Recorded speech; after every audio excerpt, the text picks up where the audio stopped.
To begin, we would like to acknowledge that tonight's event is taking place on the treaty territory of the Mississaugas of New Credit and the traditional territory of the Haudenosaunee, the Anishinaabe, and the Huron-Wendat. We are grateful to have the opportunity to work in this community. This film is eligible for the Grolsch People's Choice Award. Vote for your favorite film at tiff.net/vote. We would like to thank Protagonist Pictures for providing us with this film. Thank you to the British Council for their generous support. Chania Button was born in London.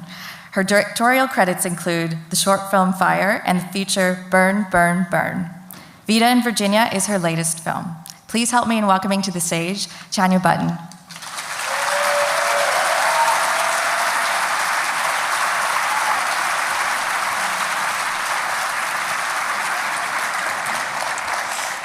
Hello. Hello, Toronto. I've never said that before. Hello. This is a podium, lovely. Thank you so much. It's such a privilege to be at Toronto Film Festival. And this theatre is absolutely magical, and you will discover at a moment in our film that it's sort of oddly apt. So I'm wondering whether one of our amazing team has come in and dressed it for us. There are so many films at this festival about people finding their voices for the first time. And our film's relationship with that theme is slightly different. These are two women who have found their voices. These are two women who know exactly who they are. But this is the first moment I think this film could have ever been made. The first moment it could have found an audience. So it's us who is finding their voices for the first time. I'd like to thank the programmers at Toronto for doing us the honour of inviting us here.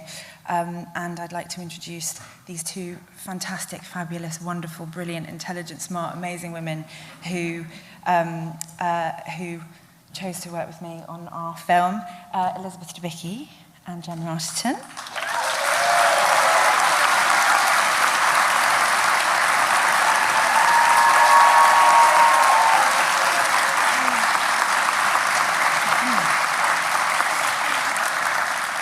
And our fantastic producers, the amazing Katie Holly,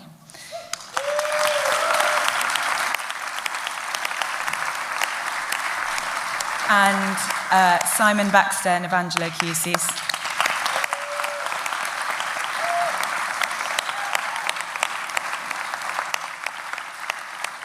There are many members of our team who could sadly not be with us in Toronto. They are in far-flung places making other work and wish they could be here tonight. But we do have two of our heads of department here who have done incredible work. My editor, a man who is prepared to sit in a room with me for months on end. So please give him a really hearty round of applause.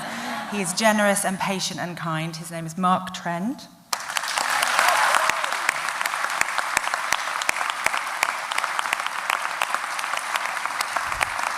And our stone-cold gifted composer, Isabel Wallabridge.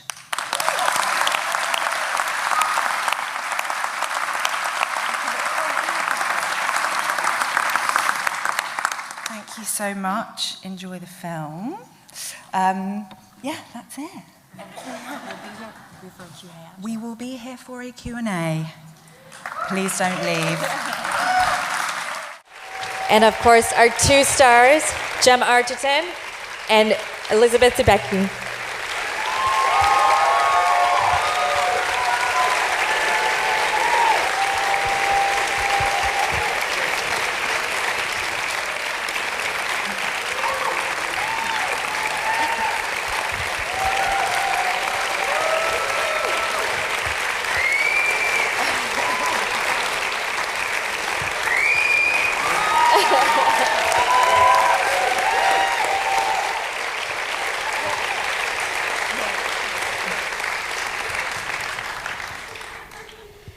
Well, thank you so much for bringing your film to us in Toronto. We're so happy to be able to share it with our audiences. And so to begin our question and answer period, first to you, Chania. You've said that Virginia Woolf has influenced how I think about everything. How was this experience to adapt her life and letters versus one of her novels outright? So why did you choose to do your film this way? Well, the reason I wanted to make the film is because it sheds light on a moment in Virginia Woolf's life that even I wasn't super familiar with before I had the opportunity to explore it. She's a woman who, if we can be relied on to know anything about her, it's how she died, and somebody who has become associated with that and with that profound fragility. And this film, as I hope you think, captures a moment of profound strength in her life, where her creative genius arrived to save her from an experience that everyone around her thought would overwhelm her. So for me, the real excitement in making the film and exploring both her life and her work in this kind of hybrid way was an opportunity to explore a moment of strength and a moment where someone can save themselves. Absolutely. And I find that one of the most powerful devices or traits of this film in telling that story is the intimacy that you explore in Vita and Virginia's relationship, and then also what you share with the audience through your camera. So how did you arrive at this style of telling this story? Well, they're two very unconventional women. They lived very progressive lives, even for today. Their approach to marriage, their approach to their work, their approach to each other. So I knew I was going to have to make an unconventional film. And so that had a bearing on several fronts. Those letter sequences, which I very much enjoy, and I hope a couple of you did too. Yes.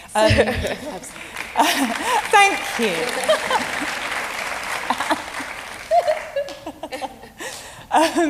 That was a real stylistic choice in terms of, the Vita and Virginia's correspondence with each other was the backbone of their romance, and their writers and their peacocking their craft to one another, and the intimacy of the letters was something very challenging to bring to screen because letters are meant to be read.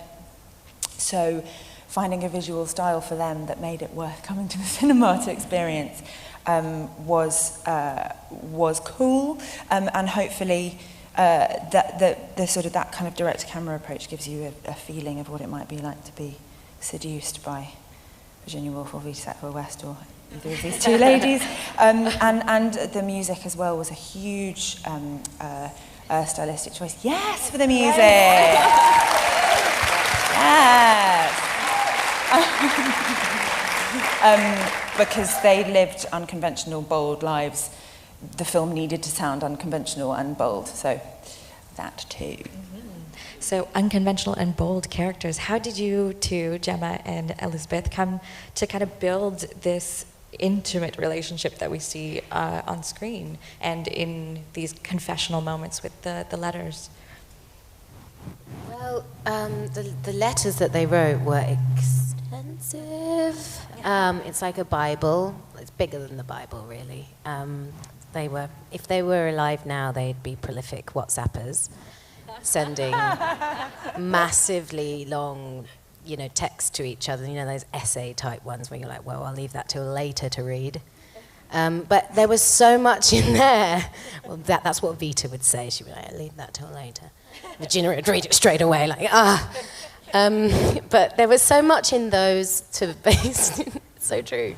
The ticks would go blue. Yeah, Virginia would be going, oh my God, the blue ticks, she's read it. And she hadn't. She'd be obsessing over the blue ticks.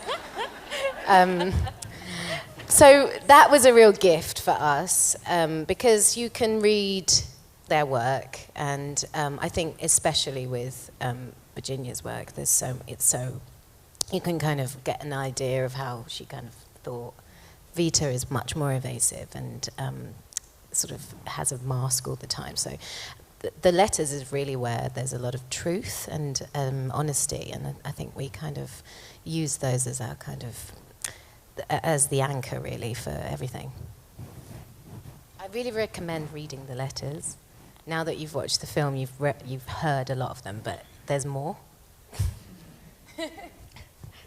And so, I mean, there's so much trust in telling a story like this between your actors and the camera, especially in these close-up moments. So how did you kind of all work together in creating these very honest and vivid moments for their romance? Well, Tanya Button is a wonderful director, and we trusted her, basically. It was a very safe set. It was very collaborative, and I think we were very clear about what kind of story we were trying to tell. And I mean, bizarrely, I just had a memory of the scene where they kiss in front of the fireplace with the camera panning in. It's a brilliant moment where we were, as the English like to say, snogging, and it sort of was going on for quite a while. Ages. And then, but we were having a lovely time anyway. And then sort of Channy went, cut, and we both looked at the camera like, at the same time. Was it all right? Was it all right? I don't know. It was just this kind of like beautifully liberating, free set, and we were happy when we were making the film, and we were happy that we were going to tell a story about women in a really empowered way. And I don't know, it was a beautifully... we had a nice time. We had a really nice time making it, yeah. Wonderful. Okay, so I'm going to open up the questioning to the audience now, unless you want to. Yeah. Any questions for our directors? Yep, just down here. Yep.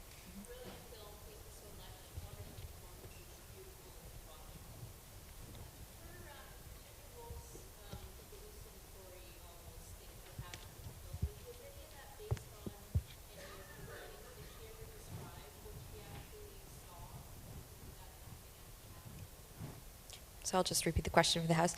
So the question is if Virginia Woolf, if she ever described kind of her hallucinatory or her moments of a breakdown a little bit in her writing and her work?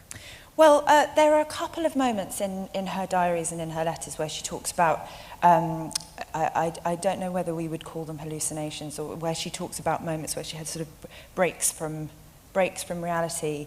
That if there's any Woolf fans in the house, you'll know that we're such nerds.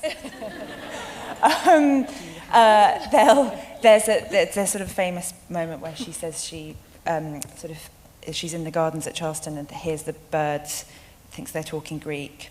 And then there's another letter where she sort of hallucinates a snake coming out of the yolk of an egg.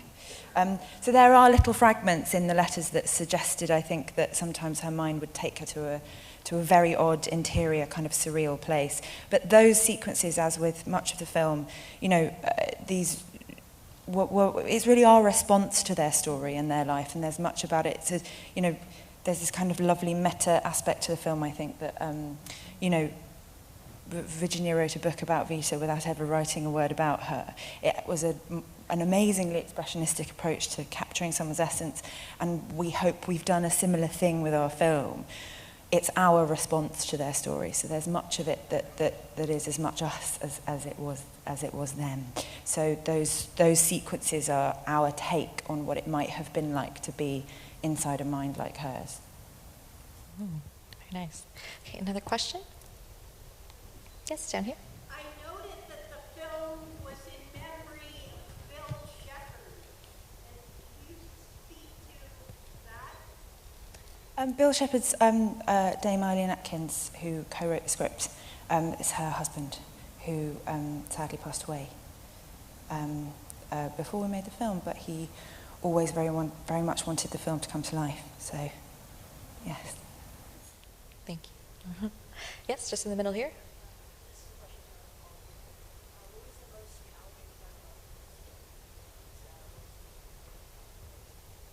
Oh, sorry. Sorry, do you mind just speak up? The most challenging and the most rewarding part. Okay, thanks. You're welcome.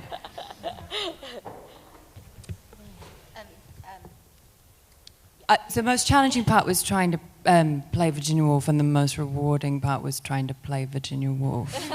Yeah, it was really terrifying and very daunting. I tried my best. To get inside that woman's mind was an overwhelming task. And then I suppose the sort of reward came at a point where I surrendered to our vision and just whatever was going to come out of me as her in a funny way. And then at that point it was very freeing, and actually I learned a tremendous amount about being human and about being a woman and about love, actually, playing her. So, and also meeting these two wonderful people and getting to do something together in a beautiful way. Did you guys want to do challenging? Challenging was I was attached to this project for a long time before any of these people here. And I believed in it so much and stuck with it. And sometimes it was really difficult to make and get it going. And that's also the most rewarding thing about it. It's like, you know, we made it. So I'm very proud to be here. And we did it, which is such an accomplishment.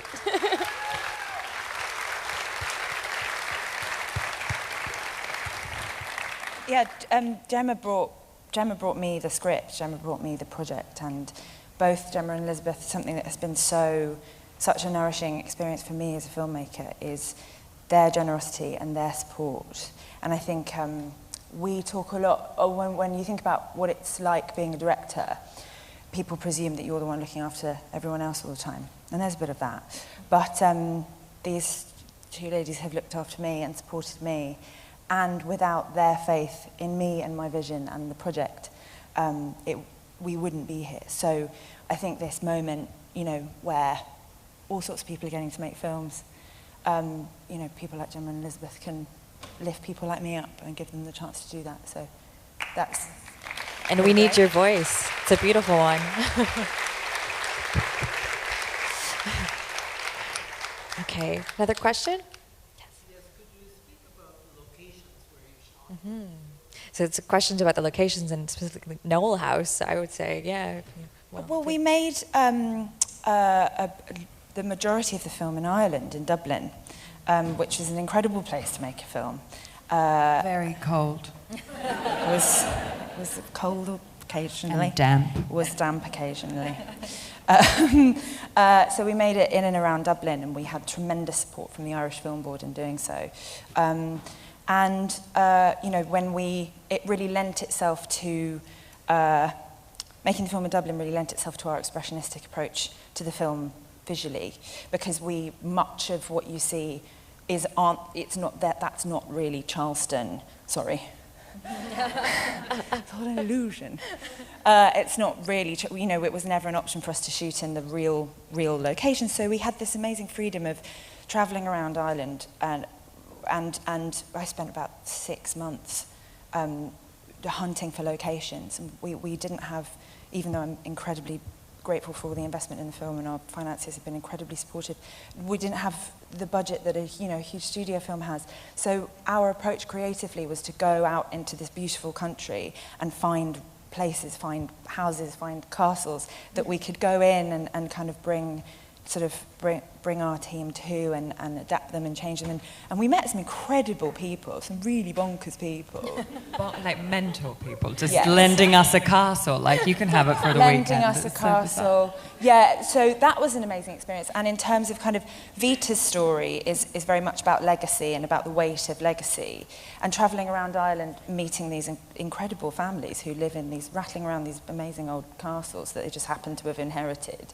But talking to the owners of those places informed me a lot in terms of bringing Vita to life, and the kind of the weight of the responsibility of that, the legacy of that, had a kind of resonance with the film too. So yeah. But we were lucky enough to shoot in Knoll itself, which, if Yes. you're not a Vita Sackville West fan, this is her ancestral home, and it's the sort of the place that inspired Virginia Woolf, the place that Orlando is set, and we were there for 1 day only. And we shot in the chapel where Vita really got married, and it was really special to finally end in that legit place, even though we'd had. Well, it was kind of it became a very much part of the style that the only place that is really, really, really real is the only place that Vita could never have.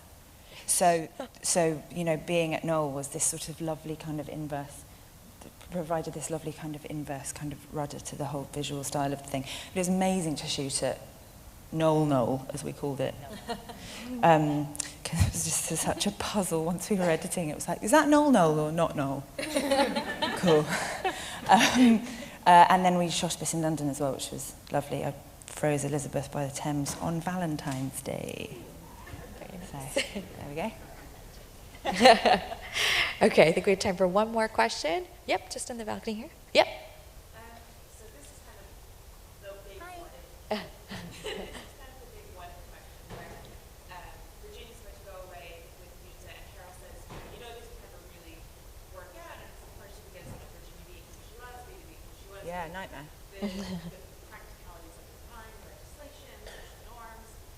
And so I thought, if we had the freedom today, in that time period, where do you see this film might have where might they run off? Yeah. I think it would be the same, because it's not about the social constraints why they don't work out, I don't think. It's that they, you know, Vita can't be within one person, or by, you know, she just can't. And she never did until, you know, she was very old. She was always had many lovers, and their relationship just sort of, it just went, it went where it went, and then it moved into something else. And even if they could, you know, get together and live together, I don't think they'd want that. But do you think they'd have wanted that? I think she might have liked the idea of it for a bit. But, you know, it's such an interesting question, really. And I actually think that scene is so interesting when he says, what do you really want to get out of this? You know, what? I actually feel like it's an incredibly pivotal line. And I don't... It's one you suggested. No, it's not. I remember it. You knew it was. Really? Yeah. There you go.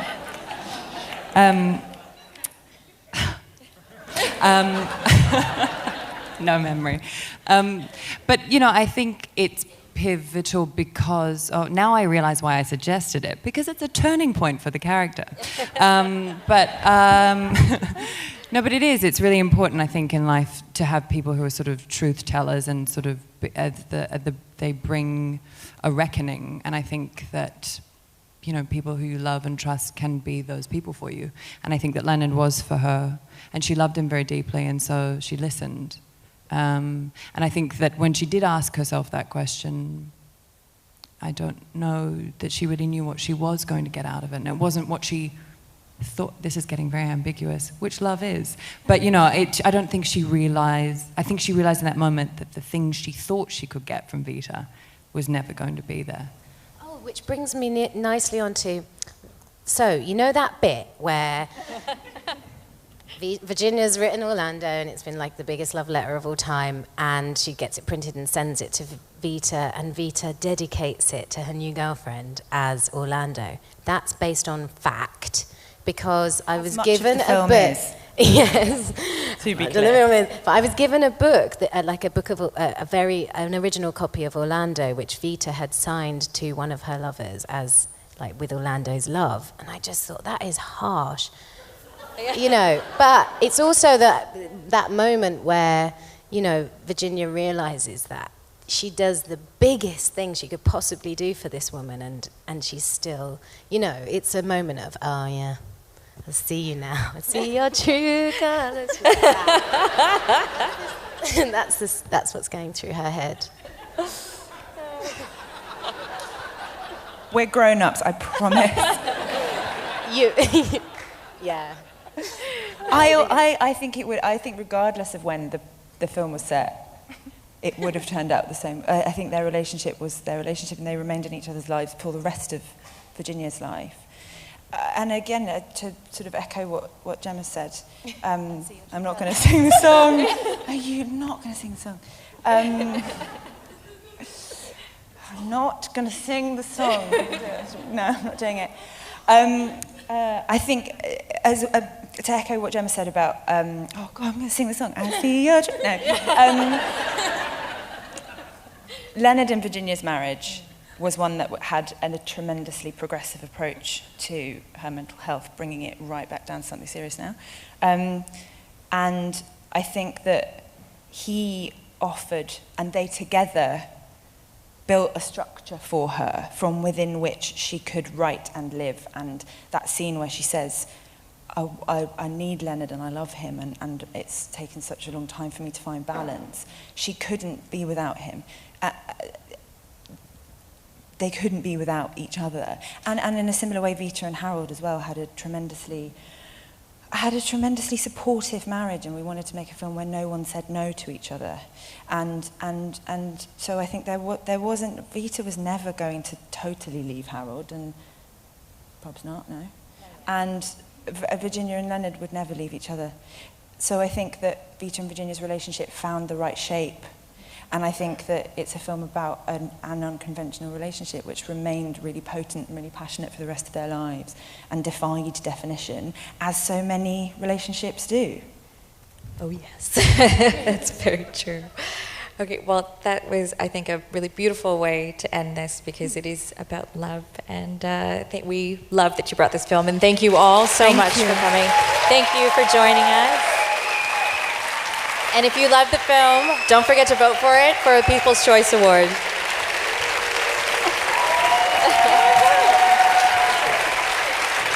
Thank you.